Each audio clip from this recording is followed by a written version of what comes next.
అండి, అందరూ ఎలా ఉన్నారు? అందరూ బాగుండాలి, అందులో మనమందరం ఉండాలి.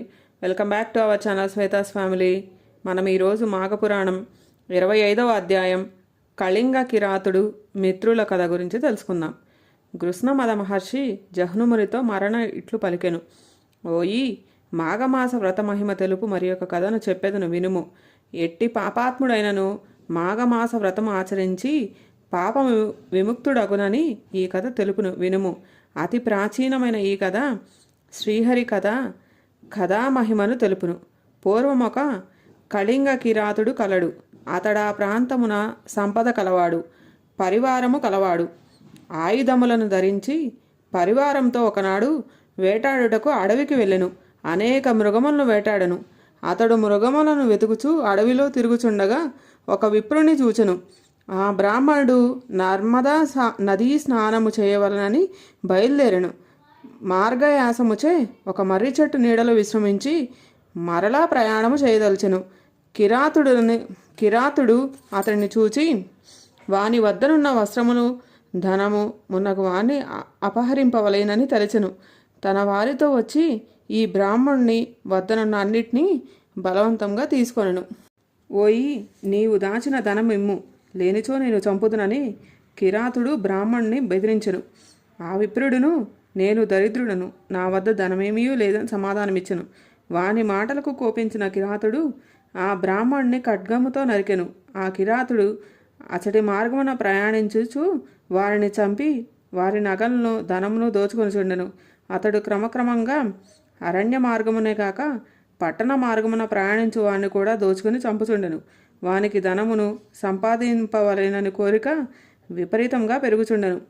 ఇట్టి కిరాతునకు బంగారు నగలను చేయువాడొకడు మిత్రుడుగా ఉండెను. అతడును కిరాతుని వలె క్రూరుడు, వంచనాపరుడు.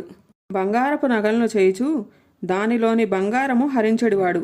కిరాతుని బాటసారుల కడ దోచుకున్న నగలను పట్టణమున విక్రయించెడివాడు. కిరాతుడు కూడా మోసగించి నగలమ్మిన ధనమును అపహరించెడివాడు.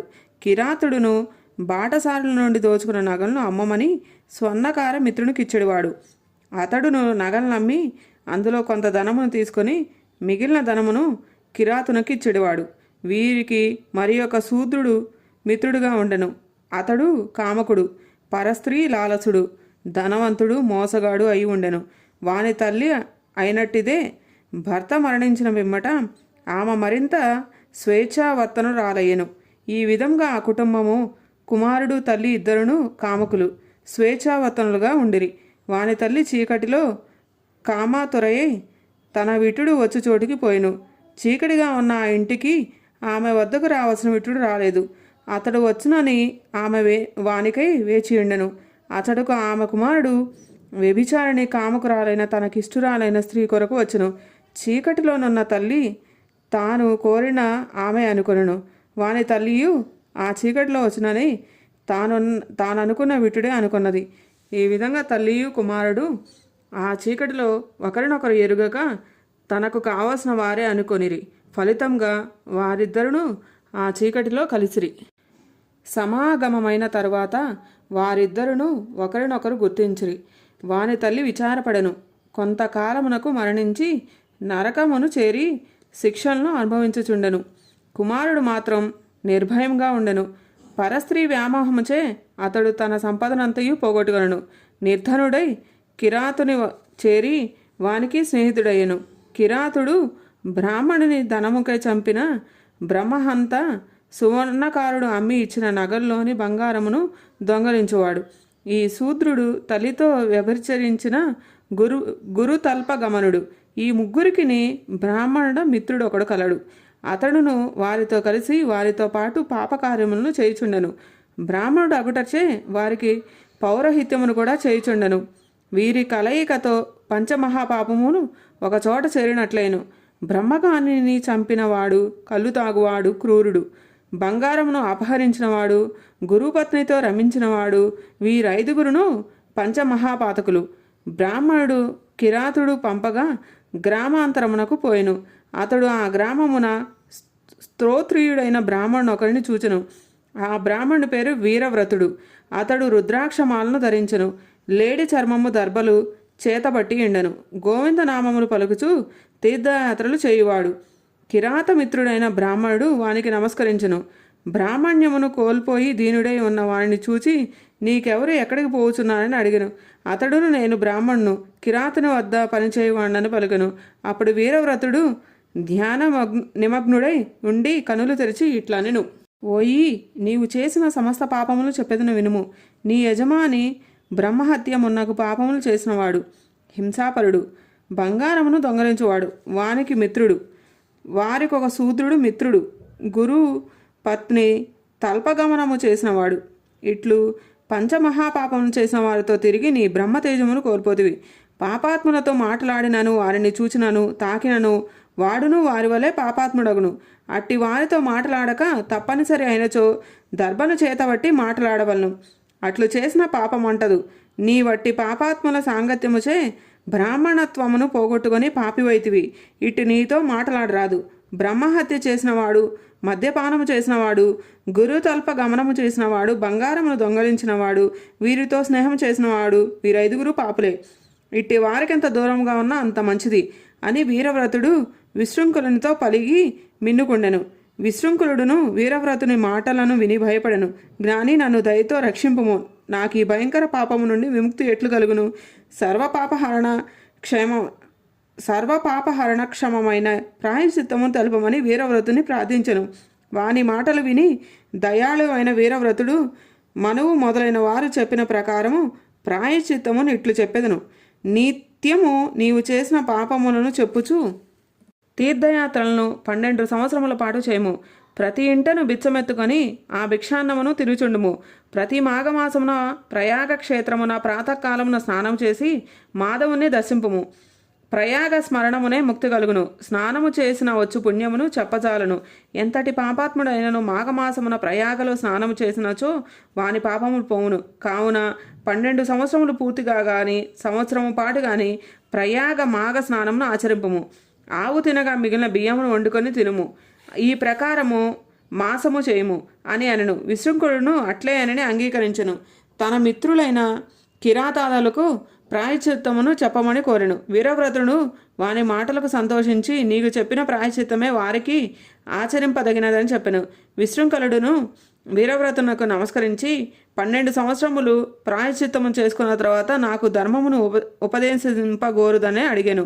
ఆ ధర్మమును అప్పుడు చెప్పుదును పొమ్మని పలికెను. విశృంఖలుడును కళింగ కిరాతుడు మిగిలిన వారి వద్దకు పోయి వీరవ్రతుడు చెప్పిన మాటలను వారికి చెప్పెను. వారును విశృంఖలుని మాటలను విని భయమును పశ్చాత్తాపమును పొందిరి. వారు వేరువేరుగా తీర్థయాత్రలు చేయదలిచి ప్రయాణమైరి. వీరవ్రతుడు చెప్పినట్లుగా భిక్షాన్న భోజనము మాఘస్నానము చేసి పాప విముక్తులైరి. విశృంఖలుడు వ్రతమును పాటించుచు తీర్థయాత్రలు చేయుచు కాశీనగరము చేరి కొంతకాలముండి తర్వాత ప్రయాగకు పోయి మాఘమాస వ్రతమును ఆచరించెను. అన్ని తీర్థముల స్నానము పాపనాశనము, ప్రయాగ స్నానము పాపనాశనము చేసి ముక్తిని కూడా ఇచ్చును. విశృంఖలుడును వీరవ్రతుడు చెప్పినట్లు 12 సంవత్సరములు ప్రాయశ్చిత్తము ఆచరించెను. పాప విముక్తుడై వీరవ్రతుడిని వెదుగుచు నైమిసారణ్యమునకు పోయి వీరవ్రతుడికి నమస్కరించి ఇట్లా పలికెను. వీరవ్రతుడు తనకు నమస్కరించిన విశృంఖలుని లేవనెత్తను. ప్రేమతో కుశలము అడిగెను. 2 గడియలు ఆలోచించి ఇట్లైను. ఓయి, నీ పాపమంతయు పోయినది. ప్రయాగ స్నానముచే దుష్ట సాంగత్య జనిత దోషము కూడా పోయినది. నీవిప్పుడు బ్రహ్మ తేజస్సుతో ఉన్నావు. మంత్రపూతమగు జలముతో 3 దినములు స్నానము చేయింతును. నిరాహారంగా నీవి 3 దినములు ఉండవలేను. అప్పుడు నీవు మరింత పవిత్రుడో కాగలను. విశృంఖలుంచే మంత్రజలమును స్నానము 3 దినములు చేయించును. విశృంఖలుడు వీరవ్రతుడు చెప్పినట్లు నిరాహారుడై ఉండను. వీరవ్రతుడు విశృంఖలునికి ఇట్లు ఉపదేశించును. ఓయి, నిరంతరము సంతోషంగా ఉండుము. వేద మార్గమును